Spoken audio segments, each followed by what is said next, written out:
La presente conferencia se titula ¿Qué puede aprender un apologista de la Virgen María? Respuesta: todo. Todo lo que se necesita para ser un buen apologista lo podemos encontrar en la Virgen María. En la medida en que nosotros interioricemos estos puntos que en la Escritura misma se nos brindan sobre ella y lo guardemos en nuestro corazón, así como ella guardaba las cosas, vamos a poder ser buenos soldados de Cristo con la apologética. Paso a desarrollar esto. Cabe mencionar como pie de página, por si acaso si no se me escucha muy bien, estoy un poquito débil de salud. No obstante, no podía perder esta oportunidad de expresar, aunque de forma muy limitada en palabras, mi amor por la Virgen María y tratar un poco de compartir ese amor con todos los que puedan escuchar esta charla. De la Virgen María yo he aprendido muchísimas cosas. Ella refleja a Cristo. No es que la Virgen María sea una instancia contraria a Cristo o en antítesis de Cristo o separada de Cristo o que le tiene que robar la gloria a Cristo. No, lo que nos dice la Virgen María es hagan lo que Él les diga. Y yo me he encontrado en mi experiencia espiritual que cuando más intensamente he amado a la Virgen María, más intensamente he amado a Cristo. Y cuando más intensamente he amado a Cristo, más intensamente he amado a la Virgen María. No se presenta esto, por tanto, en términos de tensión. Y los puntos que voy a exponer aquí, por supuesto que también los podemos y debemos aprender de Jesucristo. Pero aquí se nos da este prisma adicional de verlo desde María o verlo desde Cristo en María. Esa es la maravilla. Y si alguien se escandaliza respecto de esto de aprender a partir de la Virgen María, que es una figura bíblica, pues notemos lo que dice el apóstol Pablo en 1 Corintios 11:1. Dice, imítenme a mí, como yo soy imitador de Cristo. Nota que Pablo, según esperaría uno, debería decir, imiten a Cristo, punto. No me vean a mí, no me imiten a mí, simplemente imiten a Cristo. Pero la palabra inspirada de Dios hizo que Pablo escriba 1 Corintios 11:1, imítenme a mí, así como yo soy imitador de Cristo. Así que Cristo está presente en sus santos. ¿Y está presente en virtud de qué? De la gracia. ¿Y quién es María? La llena de gracia. Así que ahí yo veo un reflejo muy especial de Jesús. Bueno, sin más preámbulos, vamos a los puntos, ¿no? Antes de que se me acabe la garganta. Simplemente una cuestión adicional. Los puntos que voy a presentar a continuación son puntos que son esenciales para ser un buen apologista. Y María, con su persona misma, es un gran ejemplo y es una gran maestra sobre esto. Pero por supuesto que yo puedo haber tenido, y de seguro he tenido, fallas en diversos niveles o formas en cada uno de estos puntos, porque soy limitado y soy deficiente. Pero si yo he tenido fallas en alguno de estos puntos es porque yo soy un mal alumno y no porque ella sea una mala maestra con su ejemplo de vida, con su persona maravillosa construida por la gracia de Dios. Ahora sí, primer punto. Primer cosa que debe aprender un apologista de la Virgen María, la humildad. Lucas 1:48, dice la Santísima Virgen. Porque ha mirado la humillación de su esclava. He aquí que todas las generaciones me llamarán bienaventurada. Por iluminación del Espíritu Santo, Dios mismo quiso que esas palabras salgan de la boca de María. Entonces, ¿Qué es lo que Dios ha querido mirar en María? ¿El poder? ¿La grandeza? No. Lo que ha visto en ella es la humildad, la humillación de su esclava. Pero fíjate que Jesús dijo, Lucas 18:14, el que se humille será ensalzado, y el que se ensalce será humillado. ¿Y María qué dice respecto de sí misma? ¿Qué es una esclava? ¿Qué es una esclava? La humillación de su esclava, dice. Y dice que Dios se ha fijado en la humillación de su esclava. Pues bien, bajo la misma lógica de Cristo, ¿qué hay que hacer con el que está al último? Lo pones primero. ¿Qué hay que hacer con el que está en lo bajo? Hay algunas traducciones de la Biblia que dicen la bajeza de su esclava. ¿Qué hace la mirada de Cristo con aquel que está en bajeza? Lo pone en lo alto, lo enaltece, lo ensalza, de acuerdo a la regla de Lucas 18:14. Entonces, esta humildad de María, este decirse aquí la esclava del Señor, soy una esclava, es lo que lleva a la frase siguiente. Todas las generaciones me llamarán bienaventurada. Es bienaventurada porque el Señor la ha elevado a la máxima dignidad de ser madre de Dios hecho hombre, de Dios encarnado. Es una dignidad gigantesca por gracia. Entonces, comencemos aprendiendo eso. Para ser apologista, buen apologista, la humildad es la base para construir. Se construirá, por supuesto, con conocimiento, con disciplina, con esfuerzo, con citas, con trabajo, con sudor, con conferencias, con debates. Por supuesto, sí, se pondrán esos ladrillos, pero la base sobre la cual se ha de construir es sobre la humildad, para que quien construya sea el Señor. Cuando tú desde la humildad dices, Señor, no soy nada, no soy nadie, no puedo por mí mismo, ayúdame tú, encárgate tú, que no sean las cosas como yo, sino como tú, que no sean las cosas cuando yo, sino cuando tú, que no sean las cosas porque yo, sino porque tú. Cuando uno se pone en esa lógica, deja el terreno libre para que sea Dios quien construya. Y Dios construirá a través de los medios, que serán las lecturas, los intercambios, las conversaciones, los debates, las conferencias, etc. Pero la base ha de ser la humildad. Y esto lo decía ya uno de los más grandes apologistas que ha tenido nuestra Iglesia Católica, San Agustín, que tuvo debates contra varios herejes, de viva voz y por escrito. Tenemos actas de ciertos debates transcritos que tuvo San Agustín contra herejes, por ejemplo, contra el hereje Fortunato. Y también tiene muchos debates por escrito. Pues bien, en su epístola 118, en el numeral 22, dice el santo, abro cita, este es el camino a Dios. Primero la humildad. Segundo la humildad. Tercero la humildad. Y cuantas veces me preguntes, otras tantas te diré lo mismo. Yo te digo lo mismo también. Y estoy convencido de ello. Estoy convencido de ello. Ahora, yo como soy deficiente, pues muchas veces tendré mis fallos respecto a este primer punto. Pero esto no quita de que verdaderamente sea verdad. Y esa es la verdad que he de proclamar. Dice también el gran Santo Tomás de Aquino en su comentario a la primera carta a los Corintios, numeral 761. Abro cita. Comenta aquí el pasaje de 1 Corintios 13. Abro cita.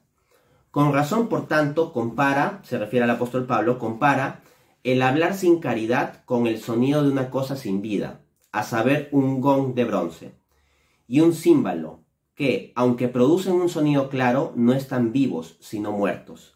Así también la palabra de un hombre sin caridad, por erudito que sea, se tiene por muerta y no da mérito para la vida eterna. Hay una diferencia entre un gong de bronce que suena y un címbalo que retiñe, porque el bronce, al ser plano, produce un sonido simple cuando se golpea. Pero un címbalo, ya que es cóncavo, cuando se golpea una vez, multiplica el sonido que pertenece al redoble. Al bronce, por tanto, se comparan los que pronuncian la verdad con sencillez, pero al címbalo los que multiplican la verdad y la presentan añadiendo muchas razones y semejanzas y trazando muchísimas conexiones, todo lo cual sin caridad se reprende. Fin de cita. Entonces, el punto es declarar la verdad. Es declarar la verdad. Y esto hay que hacerlo de forma clara y directa. Esos que vienen con muchas ambigüedades, con muchas palabras rimbombantes, lenguaje rebuscado para hacer parecer que han leído mucha teología, que saben mucho griego, que saben mucha filosofía. Esos que terminan en esos jueguitos de lenguaje, en lugar de transmitir la verdad con claridad, son un ejemplo de esto que está diciendo Santo Tomás, que está comentando a su vez las palabras de Pablo en 1 Corintios capítulo 13. Dice el apóstol Pablo, para que tengamos el contexto de las palabras de Aquino. 1 Corintios 13:1. Si yo hablase las lenguas humanas y angélicas, pero no tengo amor, vengo a ser como un metal que resuena o un címbalo que retiñe. Entonces eso, se debe proclamar la verdad, pero la verdad sin la caridad no es lo que Dios quiere. Se quieren las dos cosas. En nuestra iglesia y en nuestro mundo tenemos dos virus. Uno es proclamar la verdad sin caridad. Hay gente cerrada, hay gente muy movida por rencillas, por odios, por fanatismos, que proclama la verdad sin caridad. Pero después hay otros relativistas, lobos vestidos con piel de oveja, que vienen a hablarte mucho de amor, pero no te proclaman un concepto firme de verdad. La verdad sin el amor y el amor sin la verdad son una caricatura del Evangelio. La proclamación del Evangelio es decir la verdad con amor. La verdad con amor. La verdad sin amor y el amor sin verdad llevan a vicios, llevan a desviaciones. Entonces, ambas cosas se requieren. Ahora bien, nótese que el propio Santo Tomás que escribe esto, en su propio comentario da varias razones. Y en la Suma Teológica él suele dar más de un argumento para las distintas cosas y responde múltiples objeciones. Entonces uno dirá, entonces Santo Tomás no estaría multiplicando el discurso con verborrea, pero nos encontramos con que leyendo a Santo Tomás no hay verborrea, no hay un lenguaje vacío.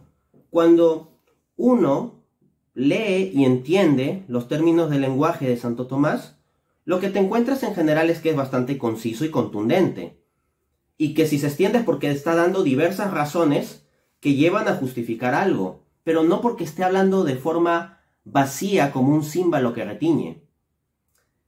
En Santo Tomás, la verdad se dice con caridad. Y esto implica decir la compasión también. Continuemos.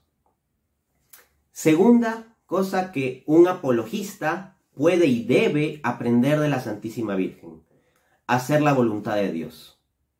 No como yo, sino como tú. Decirle a Dios en tu oración: oh Señor, que las cosas sean no según yo, sino según tú. Se trata de proclamar el Evangelio. Y esto es el Evangelio de Jesucristo, el Evangelio según Dios, el Evangelio según Jesucristo. No el Evangelio según Dante Urbina o Pepito Pérez o Federico Los Palotes, no.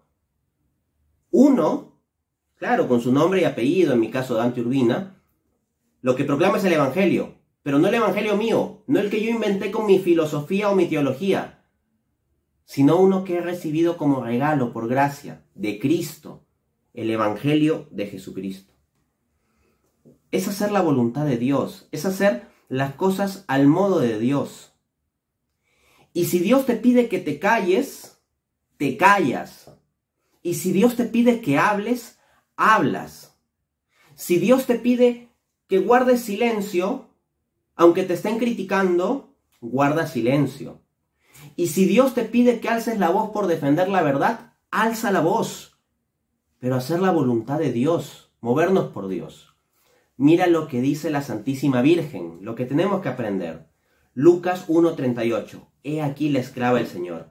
Hágase en mí según tu palabra. Esa disposición total. Esclava, dice. Esclava. La esclava está absolutamente dispuesta a hacer la voluntad del amo. No se arroga ningún derecho para sí misma. No tiene derechos. Solo deberes para con el amo. Es así de absoluta la entrega de María. He aquí la esclava del Señor. Hágase en mí según tu palabra. Entonces, nosotros debemos decirle a Dios, también encomendarle nuestra apologética. Nuestra apologética no tiene que ser algo que sea nuestro, sino de Dios. Nosotros, como apologistas, seríamos los administradores de la apologética, pero el propietario es Dios. Así yo en mi oración le digo, Señor, te entrego mi apologética, llévala a donde tú quieres que vaya. Ayúdame a ser el tipo de apologista que tú quieres que sea. Y repito, si yo tengo defectos en mi práctica, es porque soy defectuoso. Pero todo lo que haya de bueno es en virtud de la gracia de Dios. Y uno debe ponerse en sus manos y decir, Señor, he aquí tu esclavo. Hágase en mí tu voluntad. Y hacer la voluntad de Dios cuando interactuamos por redes sociales contra el que tiene una creencia distinta. Hacer la voluntad de Dios en los debates. Hacer la voluntad de Dios en las conferencias. Hacer la voluntad de Dios cuando escribimos libros o artículos. Hacer la voluntad de Dios cuando recibimos a alguien que tiene dudas, alguien que está angustiado. Ser esclavos del Señor. Es eso lo que tenemos que hacer con nuestra libertad. Sigamos avanzando. Tercera cosa que un apologista puede y debe aprender de la Santísima Virgen. La vocación de servicio. Lucas 1:39. María se puso de pie y fue deprisa a la región montañosa, a una ciudad de Judá. Les pongo el contexto. Por milagro del Señor había salido embarazada Isabel, la prima de María, o Elizabeth, ¿no? Dependiendo de cómo, en qué tipo de idioma quieran poner el nombre. Estaba embarazada, pero era una anciana. Imagínate una anciana, bien anciana, embarazada. Esto es difícil, es pesado. Y María misma estaba embarazada también de nuestro Señor Jesucristo. ¿Y qué hizo María? Quedarse ahí diciendo, bueno, yo estoy embarazada, yo tengo mis problemas, con este propio embarazo yo ya tengo mi dificultad, a mí hasta me pueden apedrear, me pueden matar, yo tengo mis problemas, yo cargo mi embarazo, así que yo me fijo en mí misma y punto. No. Lo que hizo María, porque tenía a Jesús dentro, pues, ¿no? Se puso de pie deprisa. Jesús mismo la impulsó ahí, por supuesto que sí. Y ella, como es la esclava del Señor, ella es dócil a la gracia y se mueve deprisa. ¿Deprisa a qué? A servir a su prima que necesitaba ayuda. María estaba embarazada, pero la prima anciana también estaba embarazada, necesitaba ayuda en la casa. ¿Y qué hizo María? Se fue deprisa a ayudar a su prima embarazada. Y nos dice Lucas 1:56. María se quedó en casa de Isabel como 3 meses. Mira ese servicio. 3 meses. Nosotros le hacemos a alguien un favor 1 o 2 minutos y ya creemos que nos deberían canonizar. María, estando ella misma embarazada, ayudó a su prima 3 meses. Porque María tenía a Cristo dentro, lo tenía en su vientre. Pues bien, si nosotros tenemos a Cristo dentro, vamos a querer servir a todos. Y vamos a querer que todos se salven, sin excepción. Vamos a querer ayudar a todos. Tendremos nuestras limitaciones y nuestros defectos. Pero va a estar ese impulso en nosotros de querer que todos se salven, de que todos sientan amor, el amor de Dios y que todos lleguen al conocimiento de la verdad. Primera de Timoteo 2:4. Cuando Cristo está dentro, nuestro está dentro de la voluntad de Dios. Y la voluntad de Dios es que todos los hombres se salven y vengan al conocimiento de la verdad. Primera de Timoteo 2:4. No dice simplemente que todos los hombres se salven. Así de que, oh sí, que se amen unos a otros, todo bonito, no importa la doctrina, y que se salven. No, eso no dice. Dice que se salven y que vengan al conocimiento de la verdad. Dios quiere que todos los hombres vengan al conocimiento de la verdad. De ahí la importancia de la apologética. Y la apologética es un servicio. La fe católica lista un conjunto de obras de misericordia. 7 espirituales y 7 corporales. Entre las obras de misericordia espirituales está enseñar al que no sabe. Como apologista, tú puedes practicar esa obra de misericordia. Por supuesto que una obra de misericordia buena y necesaria es ayudar al pobre, vestir al desnudo, dar de comer al hambriento. Y hay que hacerlo. Tenemos que hacerlo. Pero asimismo las obras de misericordia espirituales. Uno como apologista puede hacer muchas obras de misericordia. Puedes enseñar al que no sabe.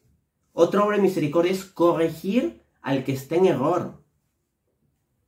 Hay mucha oportunidad como apologista para hacer esas dos obras de misericordia.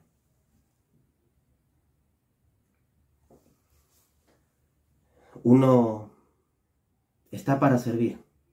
Está para servir. Ser apologista no es un ministerio de privilegio como para que te pongan una medalla de primer puesto. Ser apologista es un ministerio de servicio. Y eso implica que te hagas el último. Y que te acerques a todos de algún otro modo. Y si no les puedes hablar directamente, pues aunque sea ahora por ellos. Primera de Corintios 9:21. Me hice como sin ley para estar con los gentiles. O con los sin ley. Uno busca llegar a todos. Cuarta cosa que un apologista puede aprender de la Virgen María.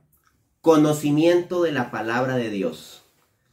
Tal vez alguno habrá pensado, bueno, aquí va a ser todo un discursito de que la Virgen María es buena y es amorosa y el apologista tiene que ser bueno y amoroso.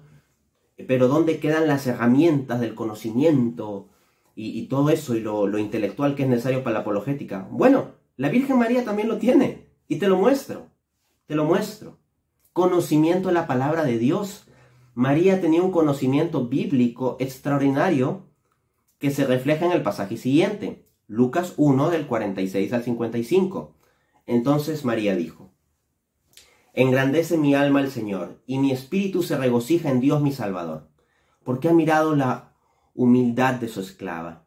He aquí que ahora todas las generaciones me llamarán bienaventurada, porque el poderoso ha hecho obras grandes en mí. Santo es su nombre, y su misericordia es de generación en generación para los que le temen.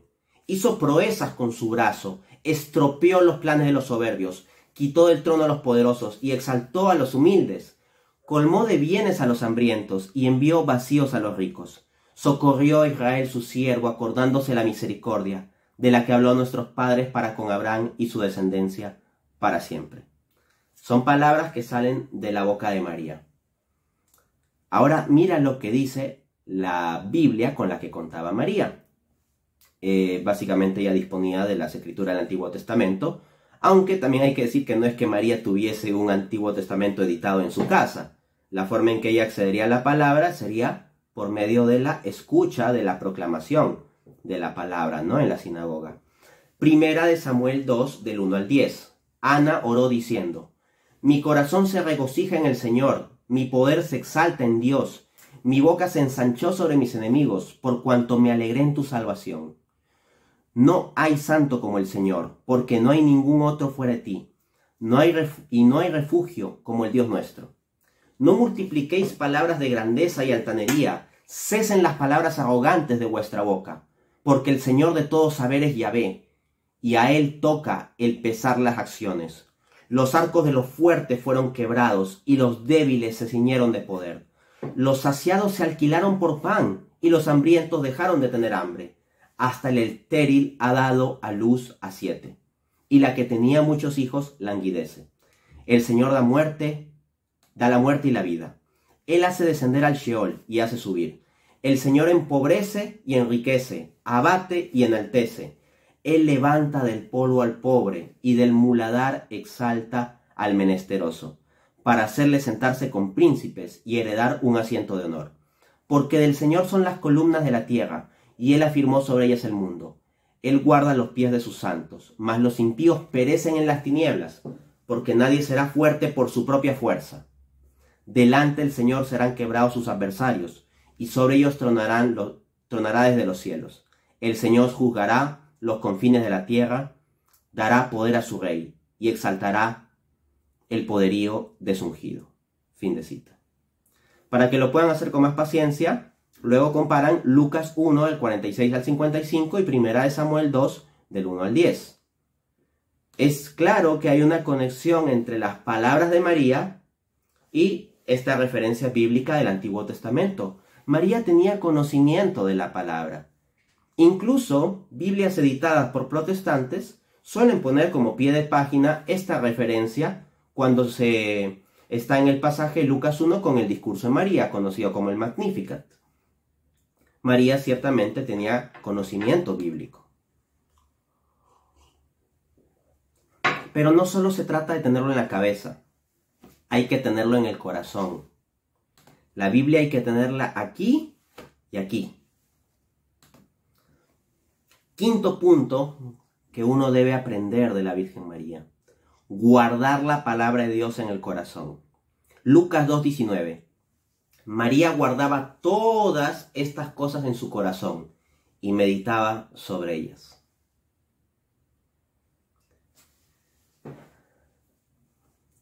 El Evangelio es Jesucristo. Eso. El Evangelio es Jesucristo. ¿Qué son los 4 evangelios sino reseñas de la maravillosa vida de Jesucristo? Y María estuvo con Jesucristo durante toda su vida, desde la concepción hasta su muerte. Junto a la cruz de Jesús estaba su madre, nos dice el Evangelio según San Juan, capítulo 19. Desde la concepción hasta la muerte de Cristo, y también en su resurrección y con la iglesia temprana, con Jesucristo resucitado, ahí estuvo María. María, nótese, es la persona que más ha estado con Cristo de entre todas las personas que pudieron estar con Cristo durante su paso por esta tierra.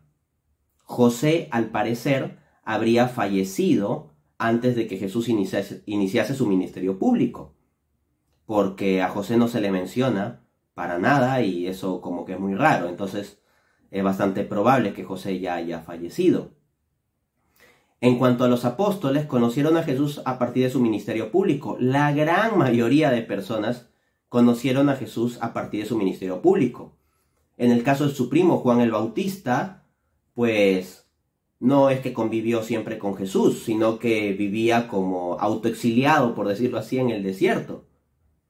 Entonces, en esta tierra, la persona que más tiempo estuvo con Jesús fue María. Y si el Evangelio es la vida de Jesús, María es la que absorbió más Evangelio. Vio los pasos de Jesús, sus palabras, sus llantos, sus preocupaciones, sus alegrías. Todo, todo. ¿Y qué se nos dice? Que María guardaba estas cosas en su corazón y las meditaba. Entonces, la palabra de Dios está muy interiorizada en María. Cuando tú vas al corazón de María, ¿sabes qué encuentras? La palabra de Dios. Porque el corazón de María, según la propia Biblia, según Lucas 2:19, el corazón de María es como un cofre que está lleno del tesoro de la palabra de Dios. Por eso yo encuentro en el corazón de mi Santísima Madre eso, palabra de Dios.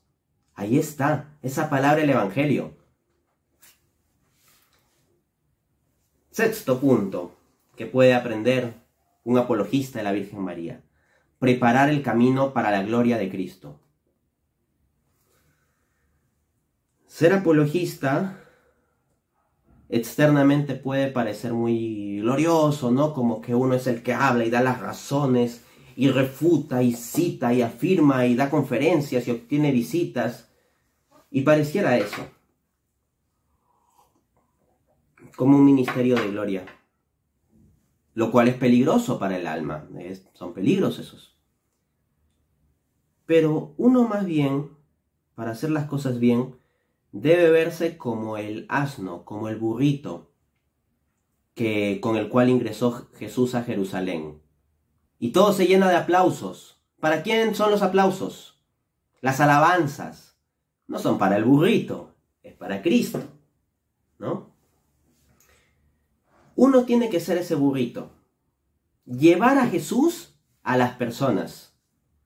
Por medio de las patitas de la razón y los argumentos y la lógica y las citas, por medio de mover esas patitas, lleva a Jesús, sabiendo que tú eres un asno. Eres un asno. Como apologista, por más grande que puedas ser, eres un asno. Pero un asno que lleva a Jesús. Y eso cambia las cosas. Y Dios es tan grande, siendo Jesús Dios encarnado, Dios es tan grande que, por ejemplo, en el Antiguo Testamento se nos dice que Dios habló a través de un asno. Yo soy un asno. Y les estoy contando esto. Estoy hablando palabra de Dios. Ojo, con esto no estoy diciendo que yo tengo una especie de revelación especial o unción especial o algo así. No, digo que les hablo palabra de Dios porque estoy citando la Biblia. La Biblia es palabra de Dios. Pero ahí está. O sea, ahorita, ¿qué es esta conferencia? Sino, una vez más, en que yo soy el burrito que procura traer a Jesús. Eso. Hay que buscar la gloria de Dios, no la nuestra. Leemos en el Evangelio según San Juan, capítulo 2. El pasaje de las bodas de Caná. Se plantea un problema y vamos a ver cómo actúa María.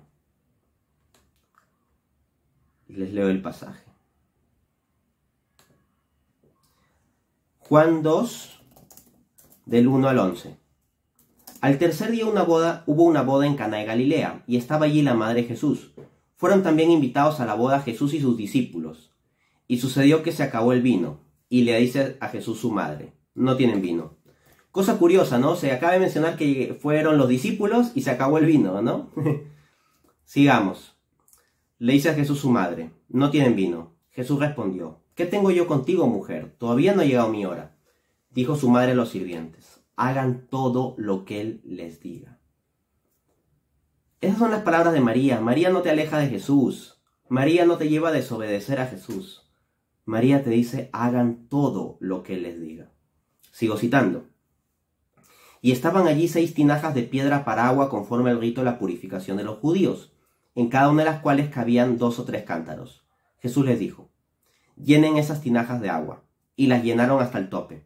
Entonces le dijo: sacad ahora y llevarlo al mayordomo. Y se lo llevaron. Cuando el maestresala probó el agua convertida en vino, sin saber él de dónde era, aunque lo sabían los sirvientes que habían sacado el agua, llamó al esposo y le dijo: todos sirven primero el mejor vino, y cuando ya todos están bebidos, sirven el peor. Pero tú has guardado el mejor vino hasta ahora. Este principio de señales hizo Jesús en Caná de Galilea, y manifestó su gloria, y sus discípulos creyeron en él. Fin de cita. ¿Qué es lo que tienes? Una intervención de María. María identifica una necesidad. Se les acabó el vino, hijo, no tienen vino.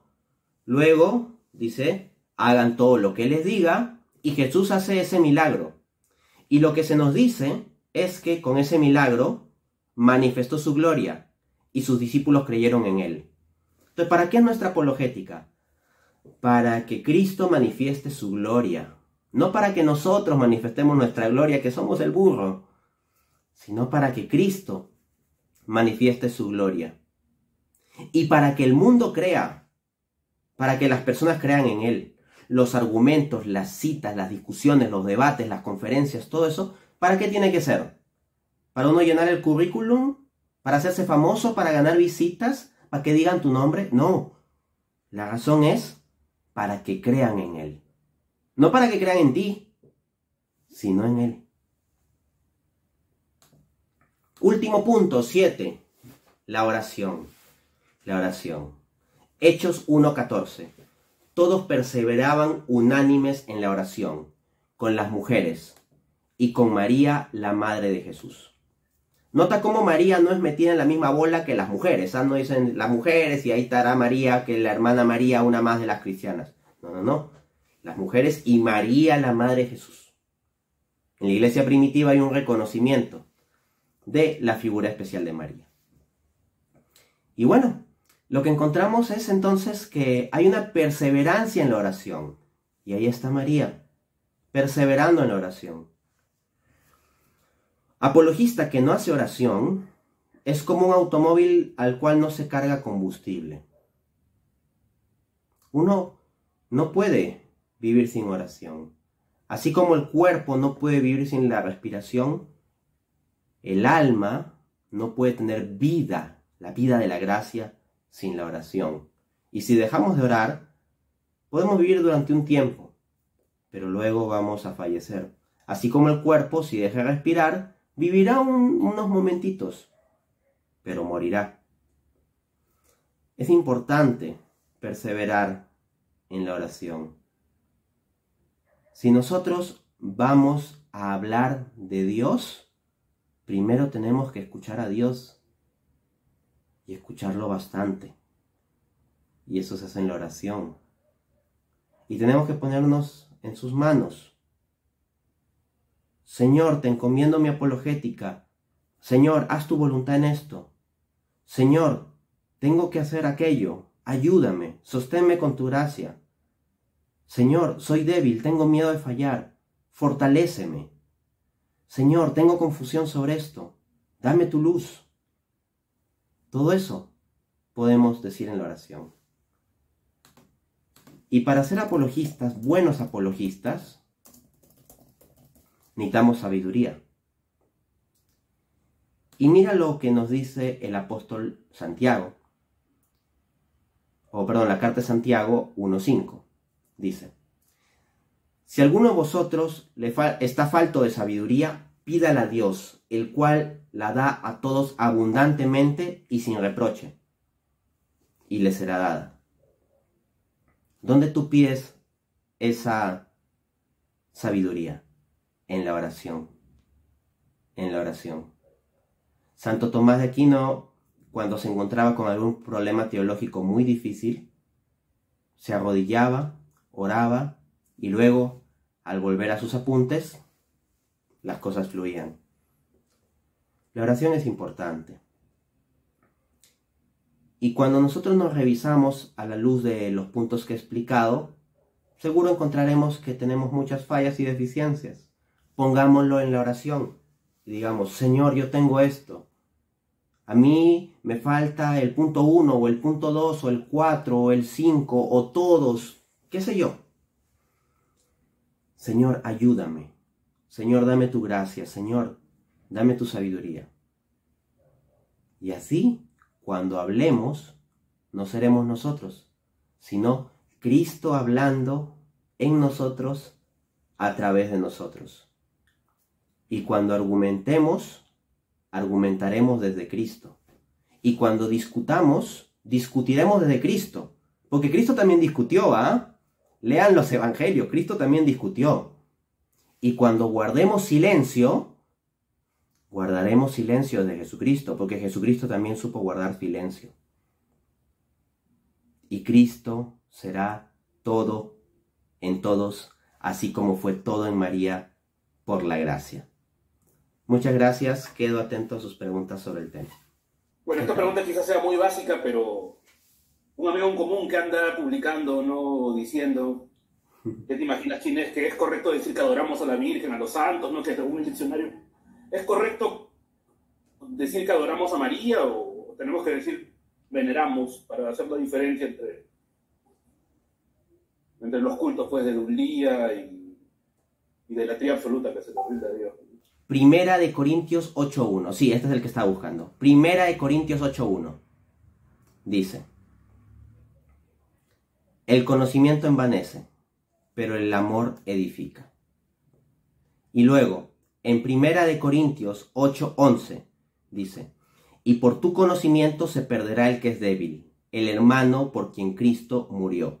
Repito, Primera de Corintios 8:11.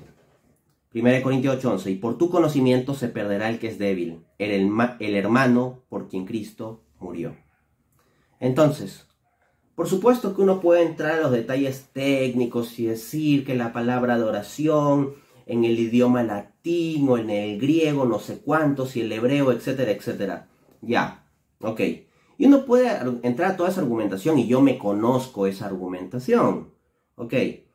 Pero el punto es que si uno utiliza el término adoración, pudiendo utilizar correctamente para expresar lo mismo el término veneración, y uno utiliza el término adoración porque tiene mucho conocimiento y porque sabe los idiomas y todo eso, ¿qué puede suceder con eso? Que trae escándalo para los que no comprenden las cosas. Un protestante que no conozca todas esas sofisticaciones y detalles del lenguaje y de la tradición y del latín y del griego y del hebreo, que escuche simplemente la palabra adoración, se puede escandalizar, se puede desviar, se puede perder, se puede reforzar en su tendencia anticatólica. Entonces uno con su mucho conocimiento, diciendo, no, pero es que la palabra adoración se utilizaba de este modo tal y que era más amplio en siglos anteriores, con todo eso puede terminar generando escándalo y por su conocimiento puede perderse aquel que es débil, aquel hermano por el que Cristo murió. Entonces, no me meto a la discusión argumentativa de la historia del término, que seguro tú también lo conoces por la pregunta que me haces, sino yo voy a una consideración práctica y de caridad. Si notamos que una cierta forma de expresar algo puede traer escándalo o confusión, y podemos expresar ese mismo algo, ese mismo, de una forma que no traiga escándalo y confusión, por caridad, expresémoslo del segundo modo entonces. Pues.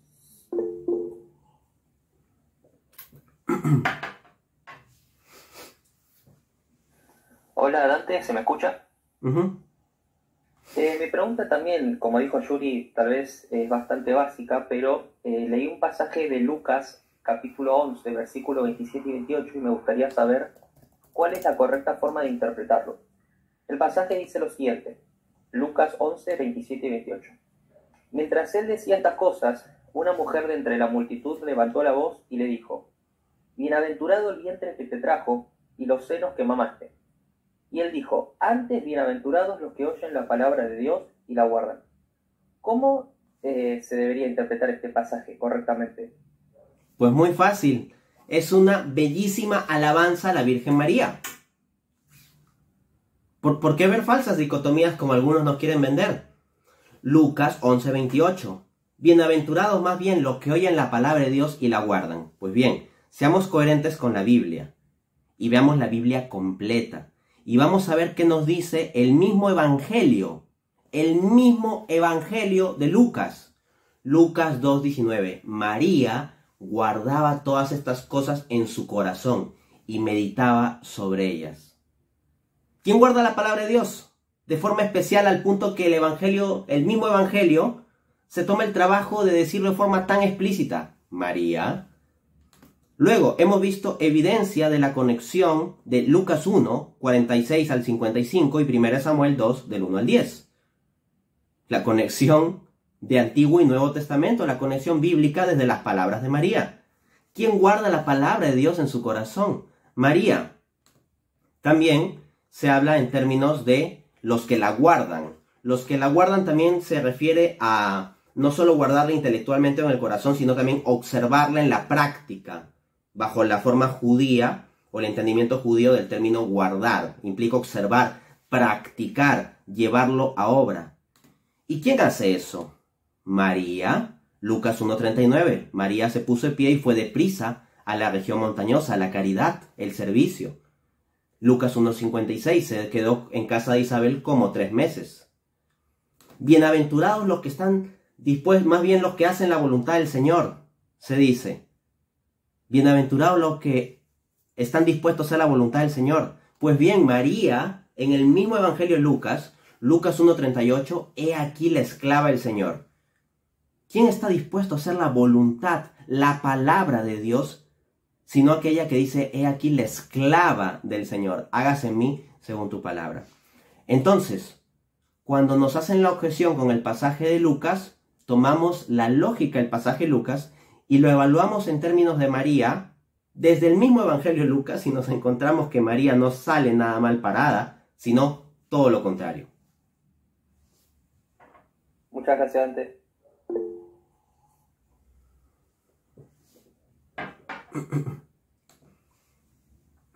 ¿Más preguntas?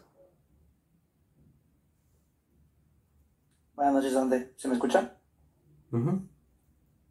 Sí. Mira, quería hacer una pregunta sobre, bueno, el tema del catolicismo, porque, bueno, yo soy, actualmente soy protestante, pero me considero, bueno, desde hace unos días me he considerado con cierto acercamiento al catolicismo. Siento que, no sé, algo dentro de mí me está llevando al catolicismo.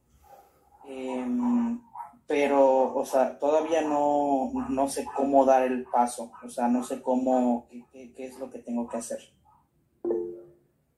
Esa es tu pregunta, ¿qué es lo que convendría que hagas? Ajá, sí, exactamente, cómo tendría que dar el paso, porque bueno, igual la postura católica me apoya más en mi postura filosófica, porque bueno, yo soy tomista, pero no se puede ser tomista en plenitud siendo protestante. Ok, muy bien. Agradezco bastante tu sinceridad y también tu valentía en compartir esto aquí. Juan 12:32. Cuando fuere levantada la tierra, atraeré a todos hacia mí, dice Jesús. Cuando fuere levantado, atraeré a todos hacia mí. Entonces, tú dices que hay un algo que te está atrayendo hacia la Iglesia Católica. Y claro, no hay una dicotomía entre Cristo y la Iglesia, porque fíjate lo siguiente en el pasaje de Hechos 9:4. Cayendo en tierra, oyó una voz que le decía: Saulo, Saulo, ¿por qué me persigues? ¿A quién perseguía Pablo? No a Jesucristo de forma personal, perseguía a la iglesia. Pero Jesús le dice: ¿por qué me persigues? Entonces, ese mismo Jesús se identifica con la iglesia, a ese punto de identidad. ¿Por qué me persigues? Cuando persigue a la iglesia.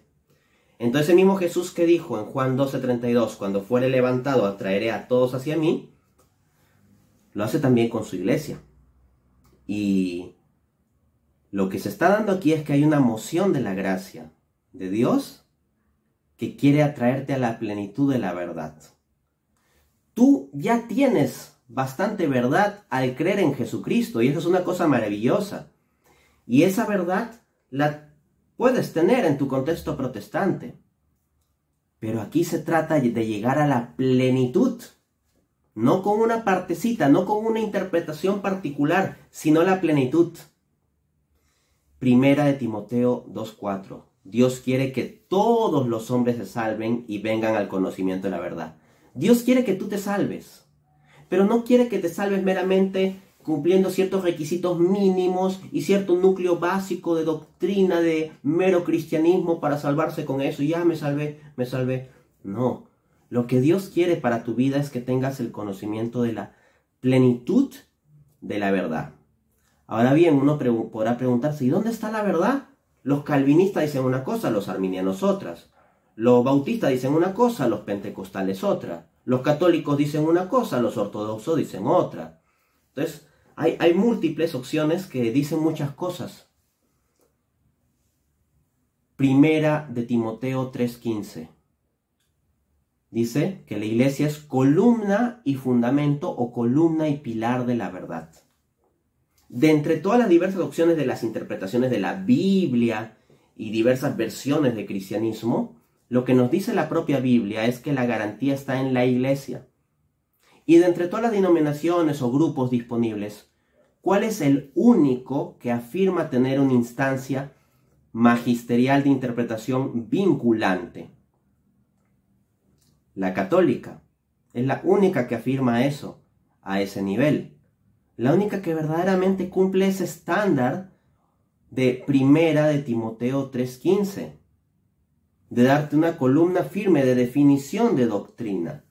No una interpretación simplemente u opinión particular que se propone como falible, sino que directamente se pone como columna y pilar. Es la única iglesia que, al tener la noción de magisterio en un sentido vinculante, es la única que cumple con ese estándar de 1 Timoteo 3:15. Entonces, la gracia de Dios te está moviendo hacia la Iglesia Católica. ¿Qué es lo que tú tienes que hacer? No resistir esa gracia. No resistir esa gracia. Esa gracia te va a llevar a que estudies más. Yo te animo a investigar la Eucaristía. Mira, cuando yo estoy en misa y el sacerdote levanta la hostia, así la muestra a los fieles, yo recuerdo esas palabras de Jesús. Cuando fuere levantado, atraeré a todos hacia mí, y me siento atraído hacia la Eucaristía.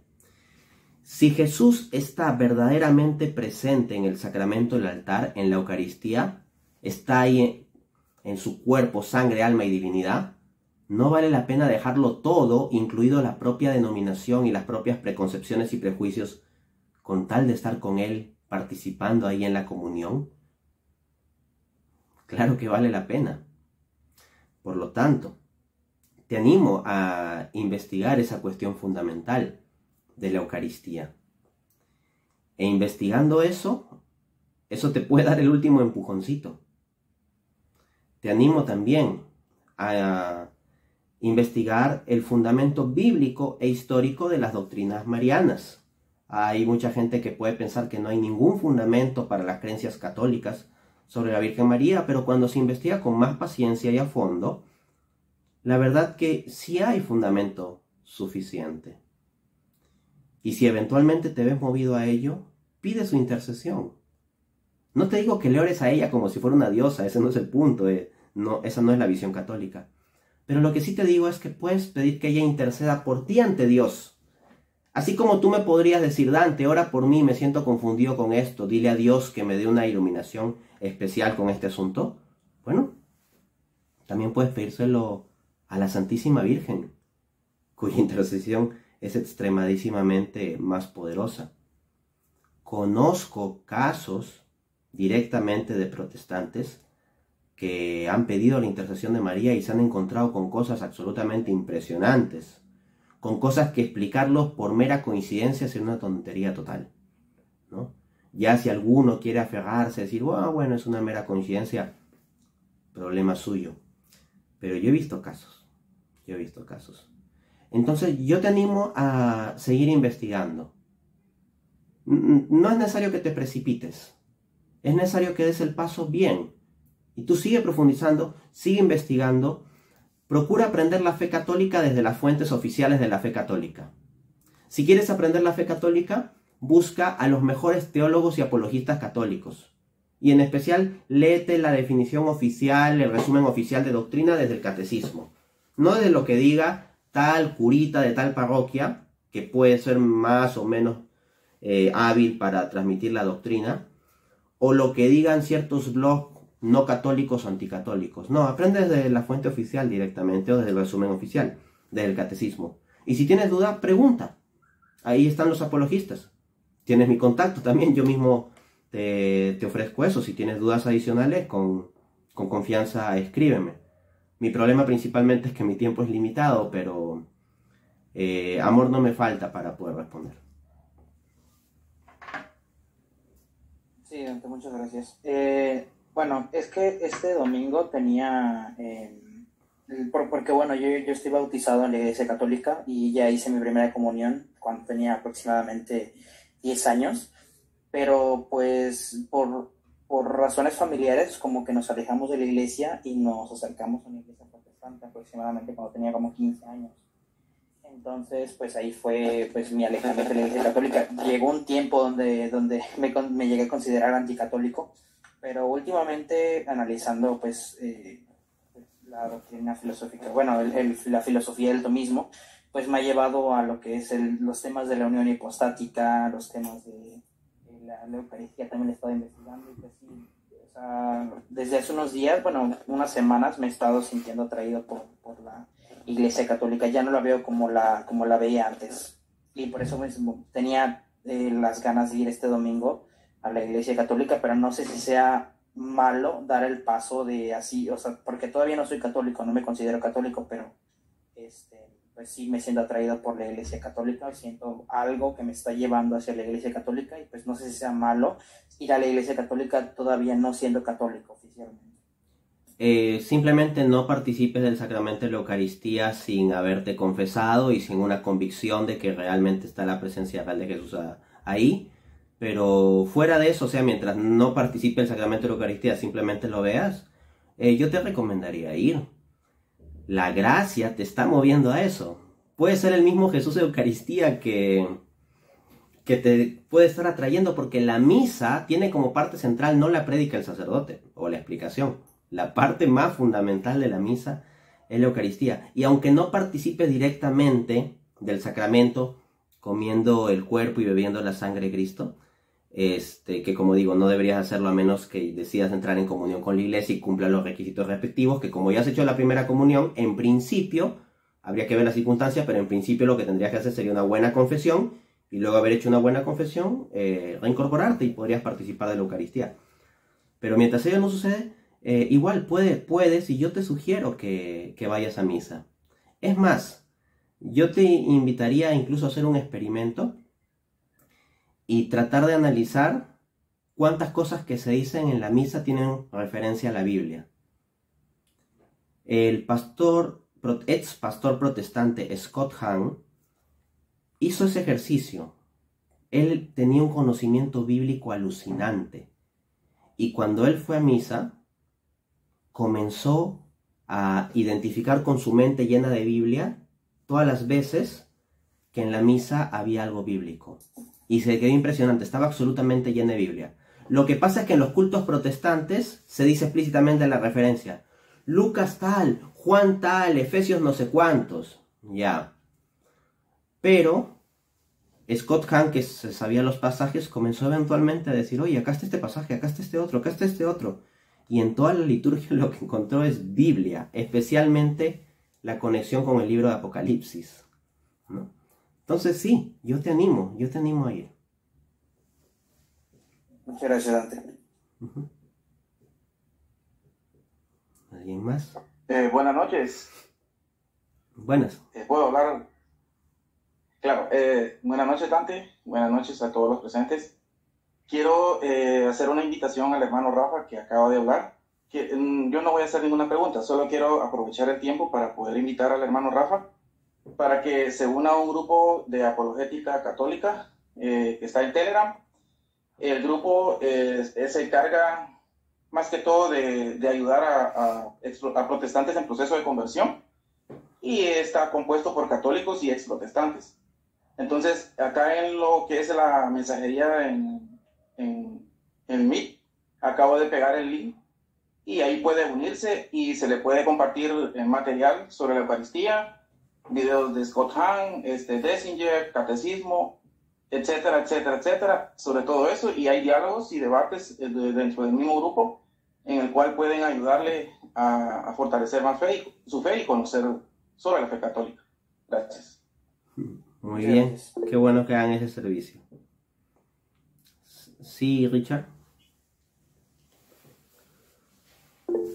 Hola, Dante, es un gusto, un placer hablar contigo. De peruano a peruano estoy muy orgulloso de la calidad apologética que tenemos en este nivel. Yo soy consagrado al Corazón Inmaculado de Nuestra Santísima Madre, lo llevé con lazos de Formaliano, Perú, bajo el Tratado de la Verdadera Devoción de San Luis de Montfort. Entonces, si alguien quiere profundizar sobre el conocimiento de Nuestra Santísima Madre, recomiendo este libro, este tratado tan maravilloso que es de este gran santo, ¿no? Solamente quería participar de esta manera, recomendando este libro maravilloso que entiendo que tú también lo has leído, porque he visto unos videos tuyos donde te reconectas con la fe católica, tratando de buscar la verdad, tratando de ver desde tu punto de vista. En ese entonces tratar de buscar, de encontrarte. Yo te veo como si fueras un Saulo, ¿no? En ese momento. Saulo, ¿por qué me persigues? No sé quién te persigue. Y te encontraste con la maravillosa iglesia de la cual tú ahora muchas gracias, y del cual yo aprendo mucho, porque tienes mucho conocimiento que dar. el camino de todo gran católico, o bueno, de un humilde, de un burrito católico, es tratar en la medida posible llevar esta verdad a todos nuestros hermanos. Porque, como tú dices, queremos que todos se salven. Todos, absolutamente todos. No hay cabida decir, no, él es malo, él es feo, él es borracho, él es drogadicto. No, todos deben, digamos, percibir, ganarse con esta riqueza que tiene que es la iglesia, ¿no? Nada más. Buenas noches y muchas gracias. Listo, muchas gracias por tu participación. Sí, el Tratar la verdadera devoción es un libro absolutamente maravilloso. Cuando yo suelo hablar de mi proceso de conversión, distingo mi convencimiento de la veracidad de la fe católica, donde fue clave la Suma Teológica, de lo que es mi proceso de conversión, ya incluyendo lo espiritual, a la fe católica, donde el libro clave no es la Suma Teológica, sino más bien el Tratado de la verdadera devoción a la Santísima Virgen de San Luis María Montfort. Por supuesto, la Biblia es transversal a todo el proceso, tanto lo intelectual como lo espiritual, y me mantenía leyendo mucho la Biblia. Pero si hablamos de libros fuera de la Biblia, fundamental en mi proceso de convencimiento de la fe católica, la Suma Teológica. Fundamental en mi proceso de conversión, que es mucho más importante, el Tratado de la verdadera devoción. Sí, yo tenía esa duda también. Es que hay muchos que no tienen, no sienten todavía esa intimidad con la Virgen. Ahora sí que usted que pudo vivir su proceso de conversión gracias a justamente el libro que habla, o los libros que hablan más sobre esta intimidad con la Virgen, ¿usted qué sugeriría para justamente aquellos que les cuesta como que identificar justamente el ejemplo de nuestra madre y vivir como ella, intimar con ella y justamente aprender de ella todas las habilidades que necesita un buen católico, todas las virtudes más bien que necesita un buen católico? ¿Usted qué recomendaría en general? Ok. Yo soy un converso desde el ateísmo, de ateo a católico. Yo no he sido protestante en ningún momento en mi vida. Ojo, he profundizado bastante el protestantismo y dentro de mi proceso de investigación, el protestantismo era una de las opciones para convertirme. O sea, no es que quedase fuera del esquema, pero al final no vi elementos suficientes para ni siquiera llegar a considerarlo seriamente. Pero lo que yo sí me he encontrado es en las historias de conversión de protestantes a católicos que cuestiones sobre la Virgen María suelen ser su mayor problema. Entonces yo sugiero que un protestante en principio se familiarice con otras doctrinas católicas en lugar de la cuestión mariana. A mí me gustaría ponerlo en primer lugar, y San Luis María Montfort habla de ella como el atajo, pero me encuentro que para muchos protestantes, con tanto prejuicio anticatólico que les meten en torno a María, eso les termina siendo una dificultad. Entonces diría que en principio, por ser prácticos, vayan centrándose en otras doctrinas, y una vez que sienten que avanzan, comiencen a explorar la apologética bíblica e histórica sobre las doctrinas marianas. Y una vez ya hayan avanzado un poquito sobre eso, ya sobre la mariología, la teología en torno a María, ya puedan revisar libros espirituales, como el Tratado de la verdadera devoción de San Luis María de Montfort y Las Glorias de María de San Alfonso María Ligorio, que son los dos libros que más recomiendo para el efecto. Hay otros más, claro está, pero me gusta destacar esos dos de mis dos santos favoritos.